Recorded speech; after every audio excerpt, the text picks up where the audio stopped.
안녕하세요. 찬양의 샘 이선우입니다. 제자 삼는 제자들, 오늘은 7번째 시간인데요. 제자 삼는 제자들, 제가 이 제자 삼는 제자들을 하게 된 이유는 마태복음 28장 19절에서 20절에 너희는 가서 모든 족속으로 제자를 삼아 아버지와 아들과 성령의 이름으로 세례를 주고 내가 너희에게 분부한 모든 것을 가르쳐 지키게 하라 하신 대로 예수님께서 우리에게 제자를 삼으라고 하셨기 때문이라고 앞서 말씀드렸었는데요.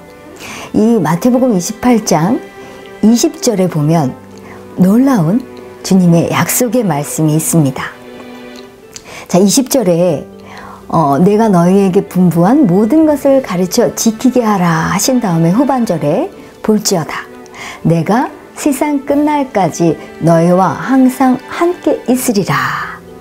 이렇게 제자의 삶을 산다면 놀라운 축복의 약속의 말씀이 있습니다. 바로 세상 끝날까지 너희와 항상 함께 있으리라는 약속인데요. 이 약속은 주님의 제자의 삶을 살아가는 사람들, 주님의 지상 명령을 수행하는 사람들에게 주신 약속입니다. 여러분은 주님의 제자가 되길 원하십니까? 자, 오늘은 주님의 제자는 어떤 사람이 주님의 제자인지, 주님의 제자에 대해서 같이 살펴보도록 하겠습니다. 오늘 누가복음 14장 25절에서 26절 말씀부터 함께 찾아볼 텐데요. 여러분들이 직접 성경책을 앞에 놓고 직접 찾아보시는 것이 훨씬 도움이 된다고 항상 말씀을 드리는데요. 지금 성경책을 앞에 놓고 같이 보시면 좋겠습니다. 자, 누가복음 14장 25절에서 26절 말씀입니다.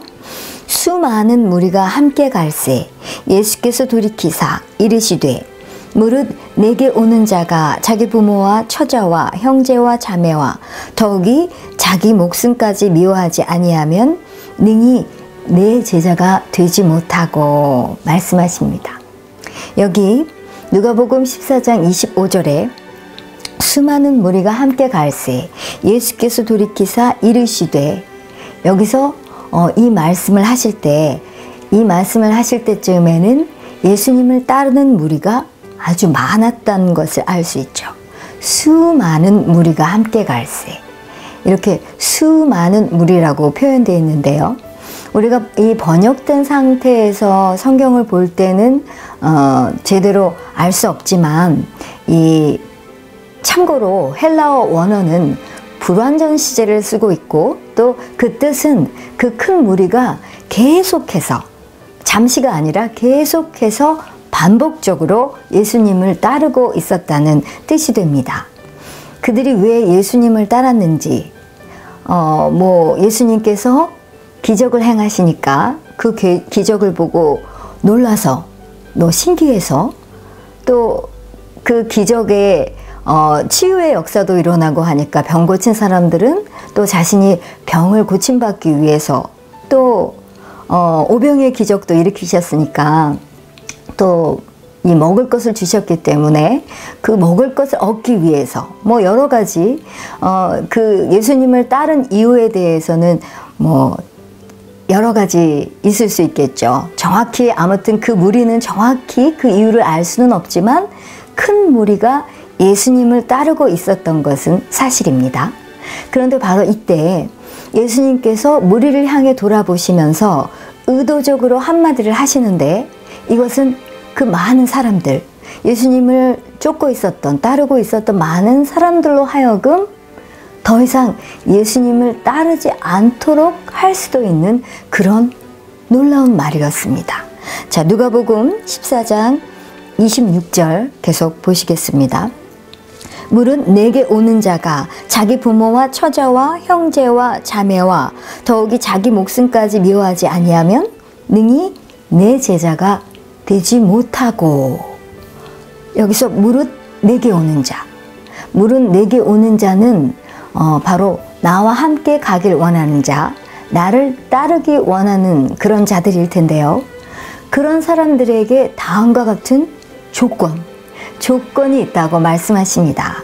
그것은 바로 자기 부모와 처자와 형제와 자매와 더욱이 자기 목숨까지 미워하지 않으면 안 된다는 것이죠. 저는 이 구절을 처음 봤을 때 정말 도무지 주님의 가르침이라고는 믿어지지가 않았습니다.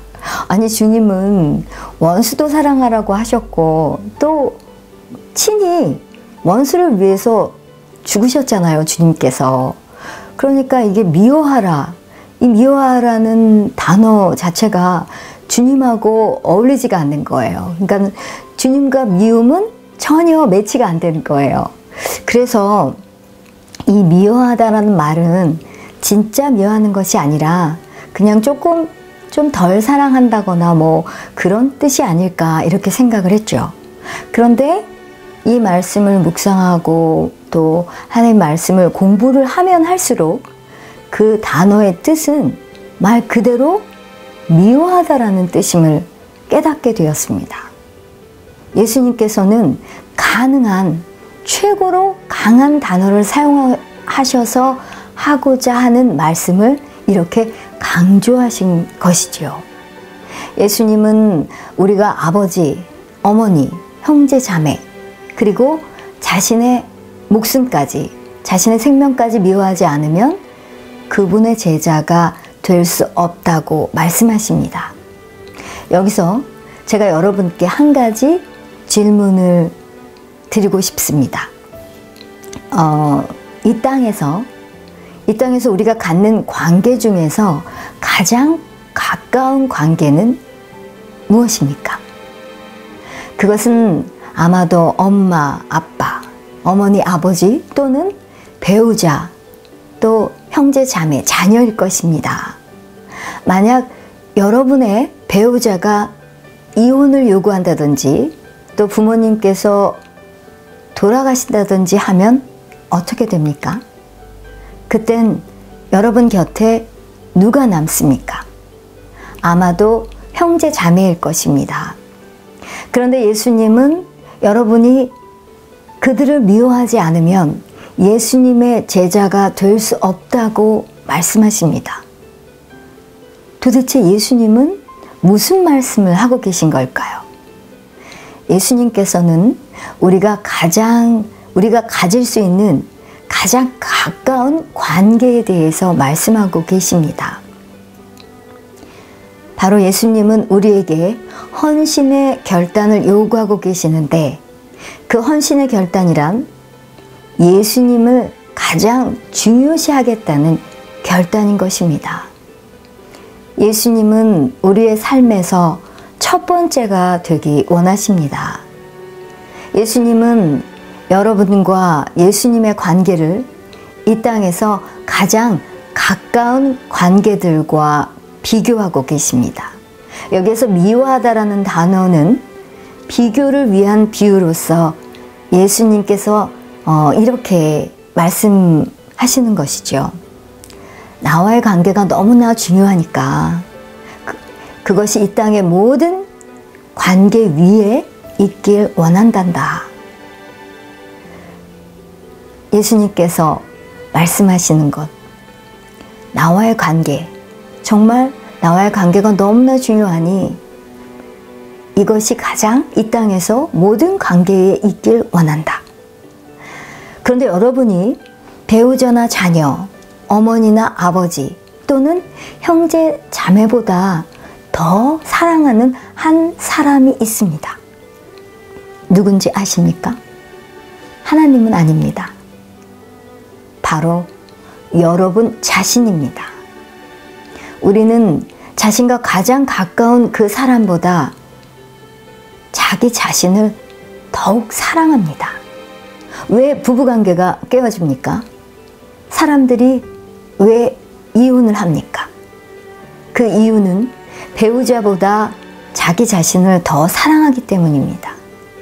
내가 원하는 대로 하지 않으니 당신을 버리겠어. 이것이 이혼이죠. 자, 예수님께서 보다 위에 계시고자 하는 관계는 단 하나, 바로 우리의 자아입니다. 이것이 바로 진짜 제자입니다. 예수님께서 말씀하시는 제자는 값을 치르지 않는 제자가 아닙니다. 예수님은 우리에게 그분을 따르라고 말씀하고 계십니다. 바로 우리의 삶에서 첫 번째 자리를 요구하고 계신 것입니다.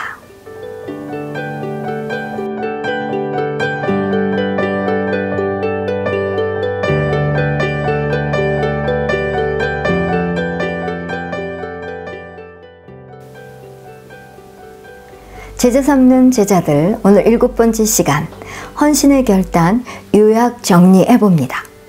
예수님은 우리가 아버지, 어머니, 형제, 자매 그리고 자신의 목숨까지 미워하지 않으면 그분의 제자가 될 수 없다고 말씀하십니다. 예수님은 여러분과 예수님의 관계를 이 땅에서 가장 가까운 관계들과 비교하시며 우리에게 헌신의 결단을 요구하고 계시는데요. 바로 그 헌신의 결단이란 예수님을 가장 중요시하겠다는 결단입니다. 예수님은 우리의 삶에서 첫 번째가 되기 원하시지요. 그런데 우리가 배우자나 자녀, 어머니나 아버지 또는 형제 자매보다 더 사랑하는 한 사람이 있는데 다름 아닌 바로 우리 자신이라 했습니다.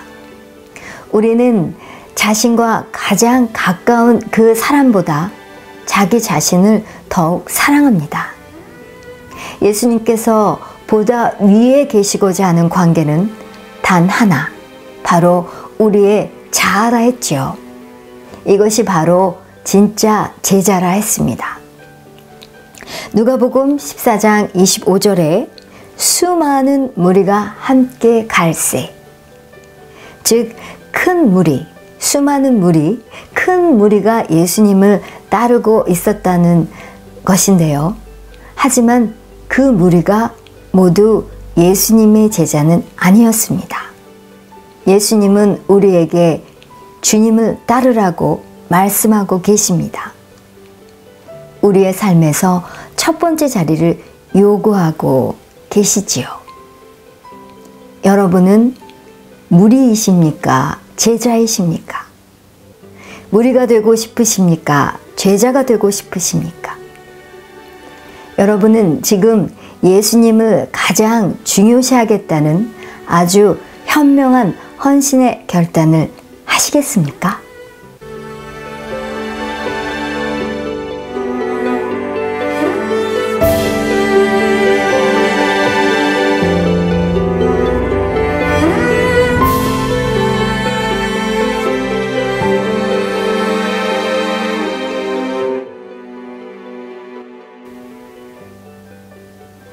제자 삼는 제자들, 오늘은 주님의 제자가 되기 위해서는 어떻게 해야 하는지 또 살펴보았는데요.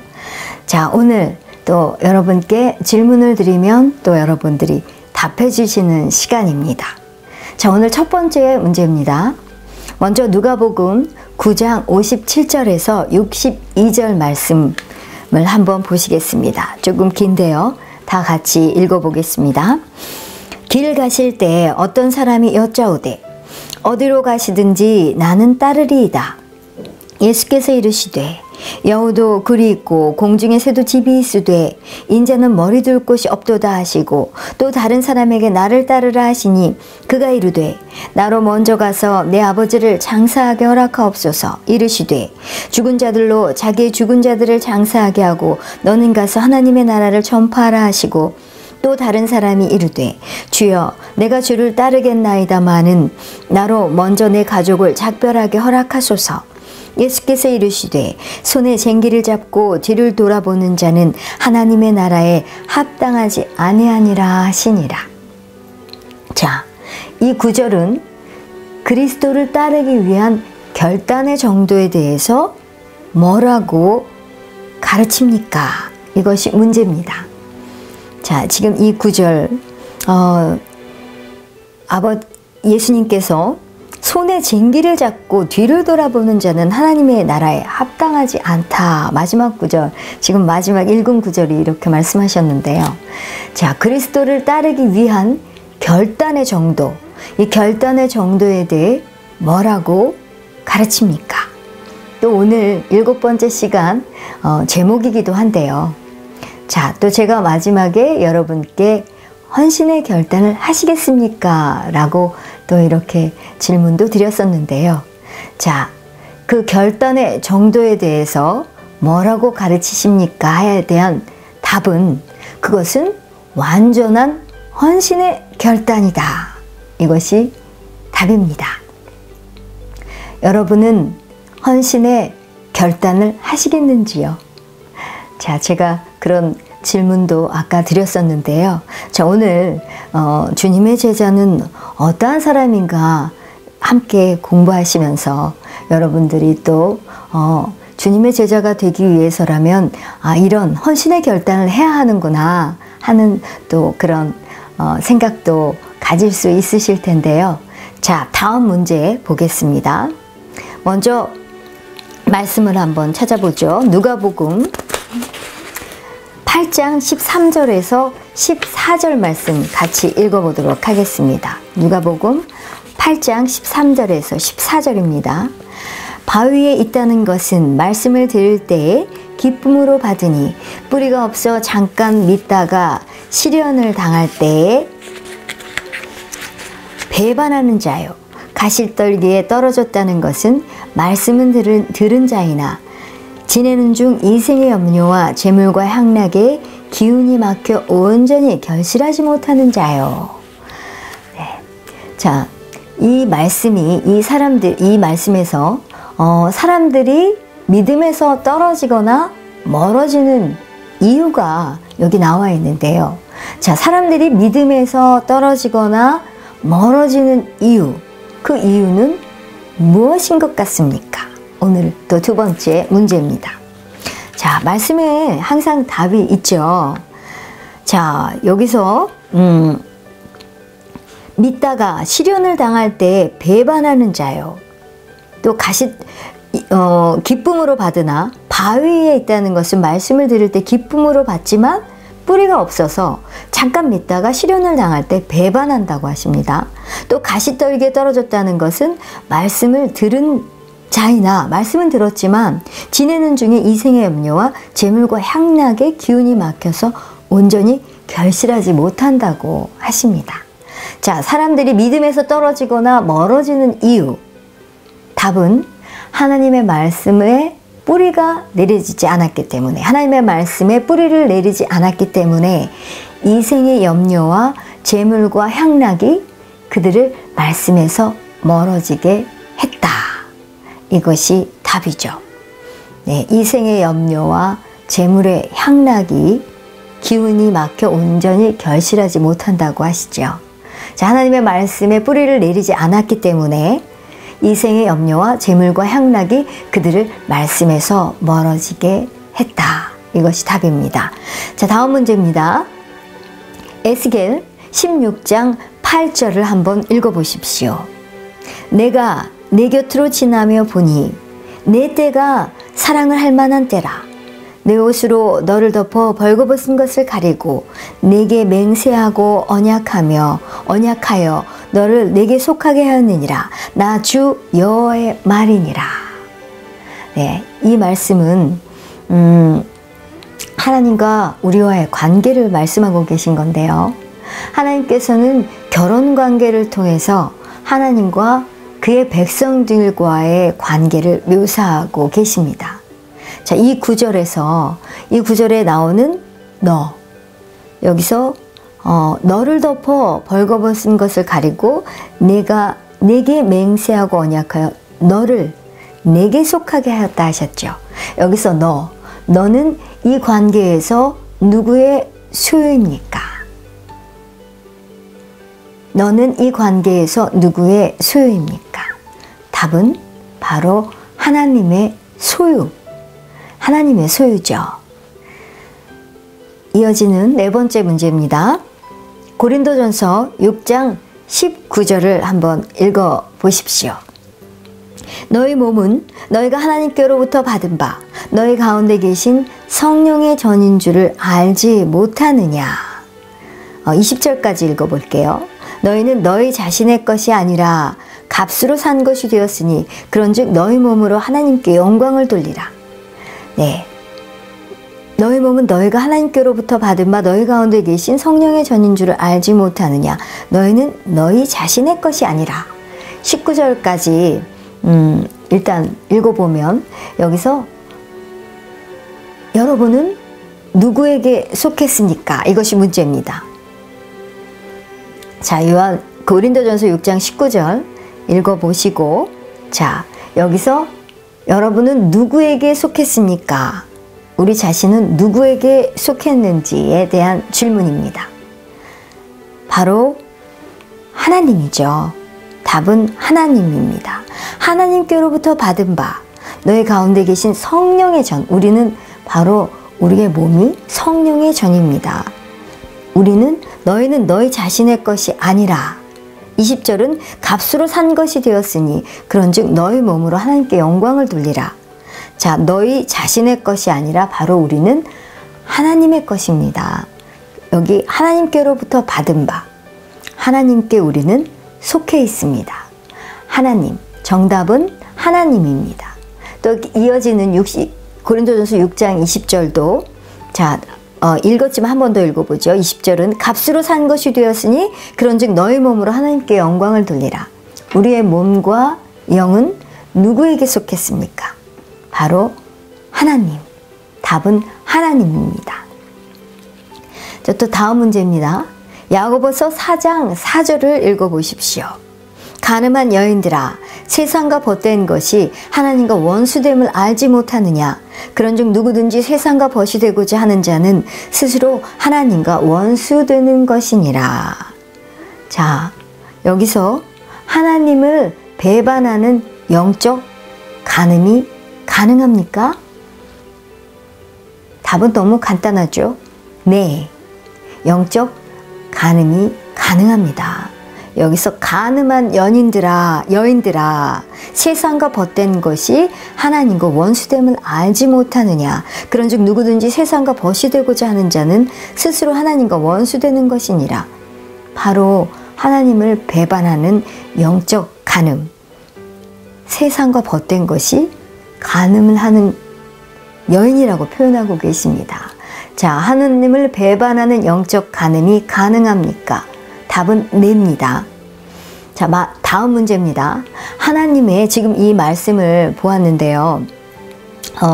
로마서 1장 25절도 한번 같이 보시겠습니다. 로마서 1장 25절. 이는 그들이 하나님의 진리를 거짓 것으로 바꾸어 피조물을 조물주보다 더 경배하고 섬김이라. 주는 곧 영원히 찬송할 이시로다. 아멘. 자, 이 야고보서 4장 4절 말씀과 또 로마서 1장 25절을 참고로 하시고 문제 드립니다. 하나님의 눈에 영적 간음으로 간주되는 것에는 어떤 것이 있을까요? 아까 야고보서 4장 4절 말씀도 참고하시고 또 지금 로마서 1장 25절도 참고하시면 되겠습니다. 먼저 이 우상이란 육적 의미의 우상은 일단 우상은 형태가 없는 신을 물질적인 어떤 형상으로 만들어낸 것으로서 왜 숭배의 대상이 되는 어떤 형상을 말하는데요. 우리가 왜 나무, 또 돌, 뭐 쇠붙이, 금, 은, 뭐 이런 것들을 사용해서 사람의 형상이나 아니면 뭐 땅에 있는 짐승, 또 물속에 있는 어족, 그리고 하늘의 해, 달, 별, 뭐 아니면 또 혹은 상상 속에 어떤 것을 이 물질적인 형상으로 만들어서 경배하며 섬기는 것이 곧 우상 숭배를 할 수 있죠. 이 이사야서 말씀에 보면은 그 46절 말씀에 보면 사람들이 주머니에서 금을 쏟아내면서 은을 저울에 달아서 또 그 만드는 사람에게 주고 그것으로 신을 만들게 하고 그것에 엎드려서 경배하고 그것을 들어서 또 처소, 자기가 거하는 처소에다가 두면 그것이 서 있고 거기에서 능히 움직이지 못하죠.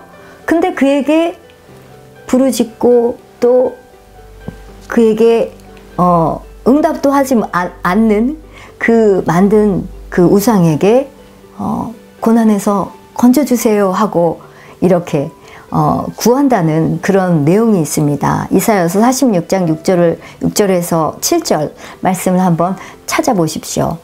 그런데 이 사람이 만들어낸 이 우상에는 생명도 없고 또 축복을 줄 능력이 없죠, 당연히. 그런데 이 창조주 하나님의 형상을 따라 지음받은 이 사람이 자신의 손으로 만든 우상을 섬기면서 그 앞에 복을 달라고 빌고 있다면 얼마나 어리석은 일입니까? 또 뿐만 아니라 뭐 요즘에는 그런 분들이 많지 않으리라 생각하는데요. 이 부족을 저는 예전에 제가 제 간증 또 이 재성목록 들어가시면 제 간증을 올려놓은 간증란이 있습니다. 이 간증에 또 들어가 보시면 확인하실 수 있으실 텐데요. 제가 예전에 얼마나 어리석었던지 부족을 지니고 다녔던 때가 있었거든요. 근데 이 부족을 의지하거나 또 죽은 사람에게 제사 지내는 것 이런 것도 미신적이고 정말 주술적인 행위 이런 것들도 우상 숭배에 해당이 되죠. 그리고 또 어떤 사람들은 하나님을 믿는데 이 하나님을 믿으면서 동정녀 마리아나 또 믿음의 선진들 그 형상을 만들어서 경배를 하기도 하는데요. 이 역시도 우상입니다. 동정녀 마리아나 이 믿음의 선진들은 피조물이지 경배의 대상이 결코 아닙니다. 오직 성부, 성자, 성령, 삼위일체 하나님만 우리가 경배할 대상이지요. 그리고 지금 야고보서 4장 4절 말씀도 살펴보았지만 이 육적 의미의 우상뿐만 아니라 영적 의미의 우상, 하나님보다 더 사랑하는 모든 것, 이것이 또 영적 의미의 우상이 되는데요. 왜 사람이 부모나 남편, 아내, 자녀 혹은 자기 자신을 하나님보다 더 사랑한다면 바로 이것 또한 영적으로 우상이 되는 것입니다. 왜 이 말씀은 왜 하나님만 사랑하고 다른 사람을 사랑하면 안 된다 하는 그런 뜻은 아닙니다. 예를 들어서 하나님의 자녀들이 진리 안에서 부모를 사랑하는 것은 당연한 것이고 또 하나님께서도 내 부모를 공경하라 분명히 말씀하셨습니다. 그런데 부모를 사랑한다 해서 왜 부모님이 예수님을 믿지 않는 분이에요. 그래서 부모님이 예를 들어서 내가 교회 가는 거 너 싫다. 그러니까 교회 가지 말아라. 나는 너 신앙생활하는 거 싫고 예수 믿는 거 싫으니까 예수 믿지 말아라. 이렇게 예를 들어서 이렇게 진리에서 벗어나는 하나님의 말씀에 벗어나는 것을 원한다면 진리를 벗어나는 우리가 그 부모님의 말씀을 따르고자 진리에 벗어나는 행동을 한다면 이는 영적으로 우상을 섬기는 것과 마찬가지가 되는 것이죠.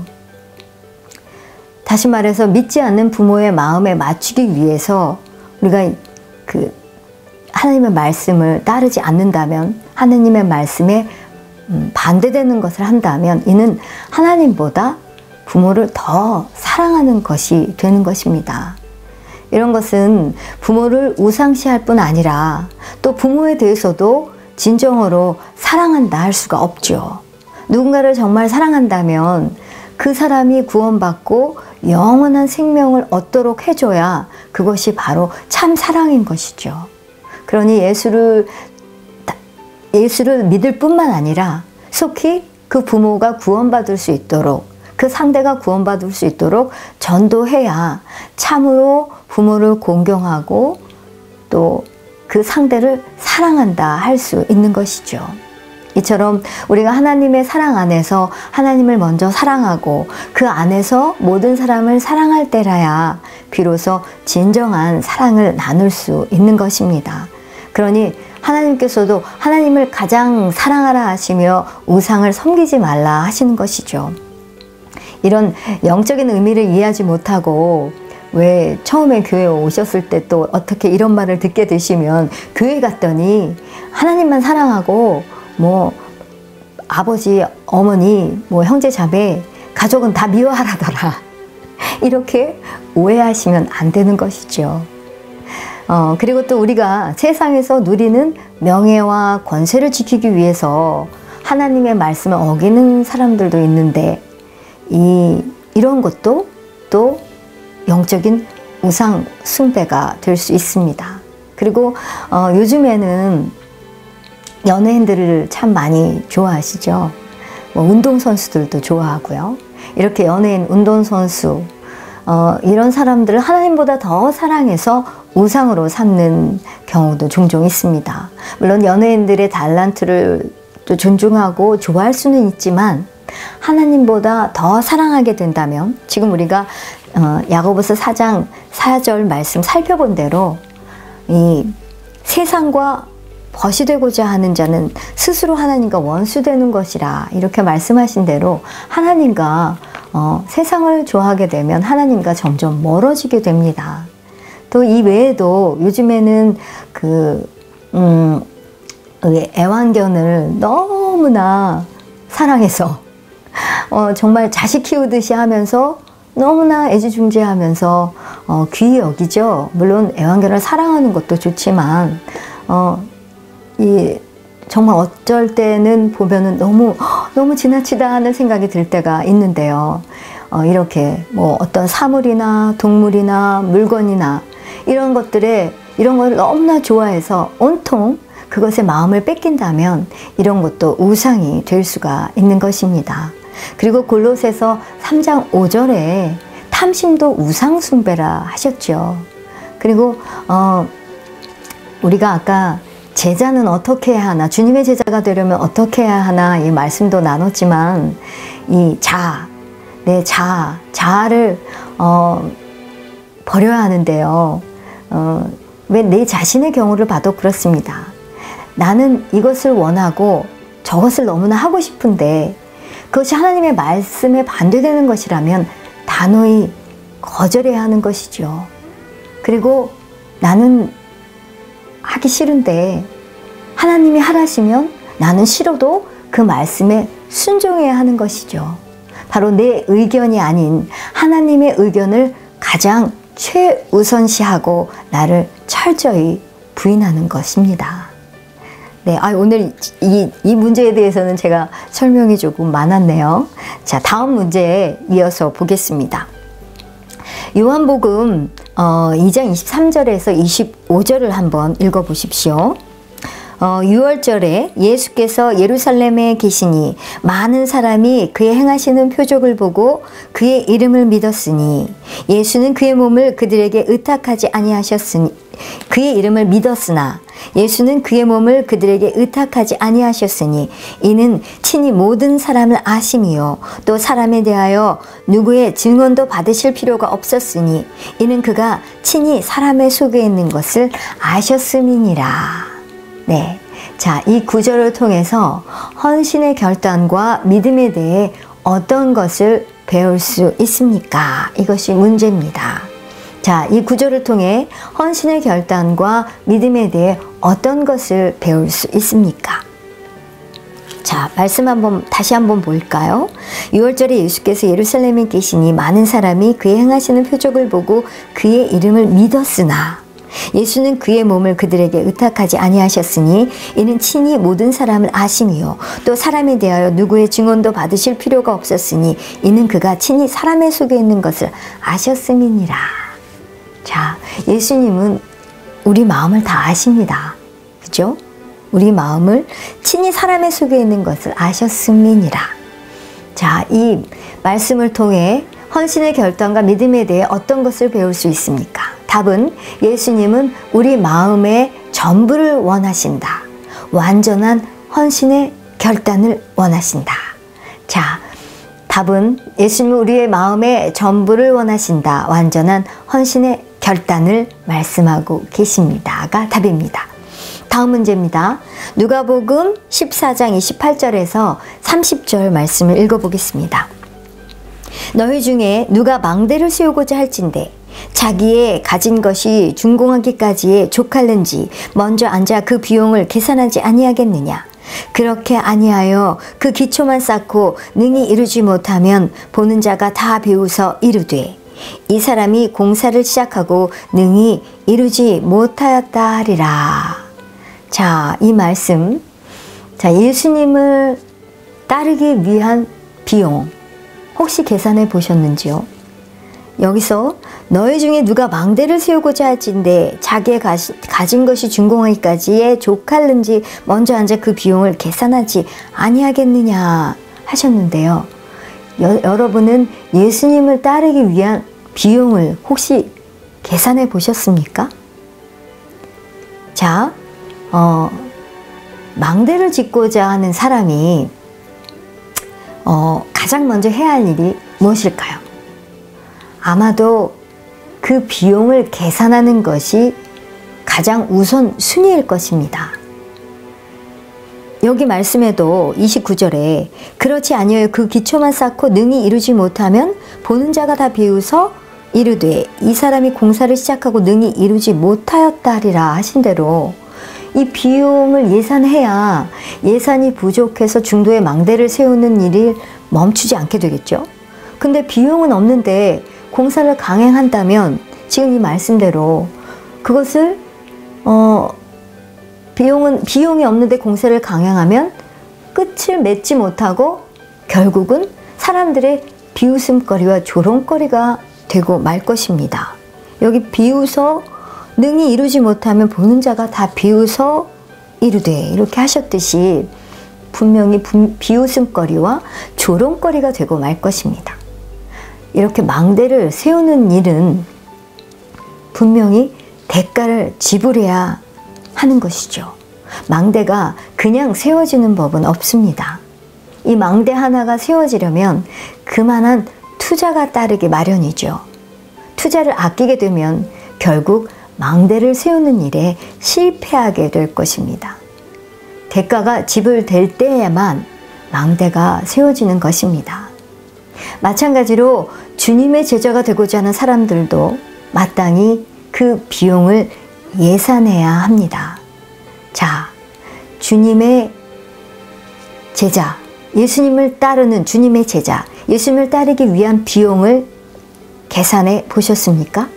또 주님의 제자, 주님의 제자가 되고자 하는 것, 주님의 제자는 오늘도 말씀을 살펴보았지만 그냥 되는 것이 아닙니다. 대가를 지불해야 합니다. 여러분은 주님의 제자가 되시겠습니까? 주님을 따르시겠습니까? 주님께서는 오늘 비용을 계산해 보라고 말씀하십니다. 무엇이 가장 이상적인 투자인지 심사숙고해 볼 수 있는 은혜를 구하십시오. 기꺼이 예수 그리스도께 투자하기로 결단할 수 있는 은혜를 구하십시오. 그것을 통해서 가장 안전하고 확실한 투자를 할 수 있을 뿐 아니라 예수 그리스도를 따르는 삶, 예수 그리스도의 제자로서의 맛을 내는 삶, 무엇보다 투자 대비 더할 나위 없을 정도로 큰 유익인 참된 구원과 영원한 생명, 또 기쁨과 만족과 평안과 안식으로 충만한 하나님의 나라, 정말 이 즐거움과 기쁨과 행복과 평안이 충만한 하나님의 나라를 누리는 복된 저와 여러분이 되시기를 주님의 이름으로 축복합니다.